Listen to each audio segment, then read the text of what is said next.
चौका पंथी होत भजन, झूमे लागे धरती गगन। चौका पंथी होत भजन, झूमे लागे धरती गगन। मन होगे मोरे मगन,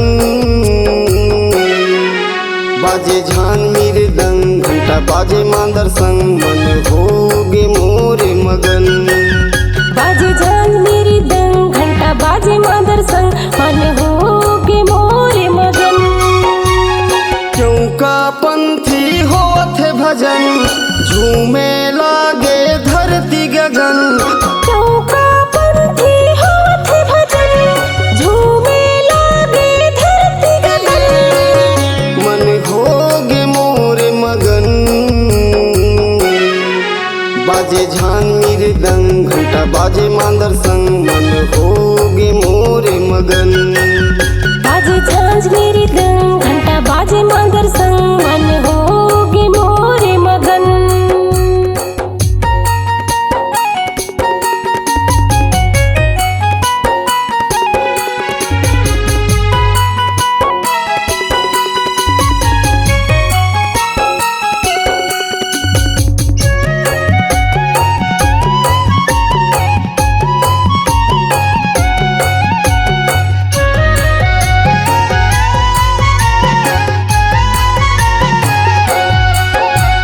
लीपे पोते घर द्वार दीपक जलत है।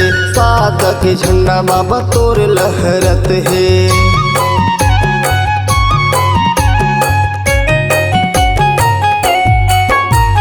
चम चम चम से दिखाम चमकाते हैं, पानी पर साथ सब घर ले लवाते हैं। चौका पंथी होत भजन, झूमे लागे धरती गगन। चौका पंथी होत भजन, झूमे लागे धरती गगन। मन होगे मोरे मगन, बाजे झान मृदंग घंटा बाजे मांदर संग। मन होगे मोरे मगन, बाजे झांझ मृदंग घंटा बाजे मांदर संग। मन होगे मोरे मगन।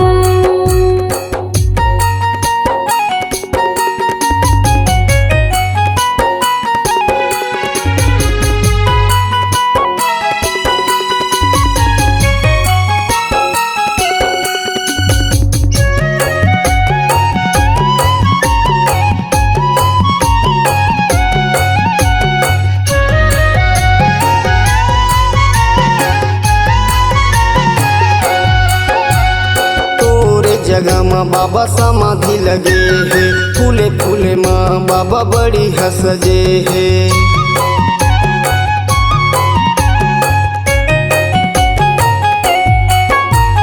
सत्य नाम सब जपते हैं, तोरे दर्शन बर बाबा भीड़ लगे हैं। चौका पंथी होत भजन, झूमे लागे धरती गगन। चौका पंथी होत भजन, झूमे लागे धरती गगन। मन होगे मोरे मगन,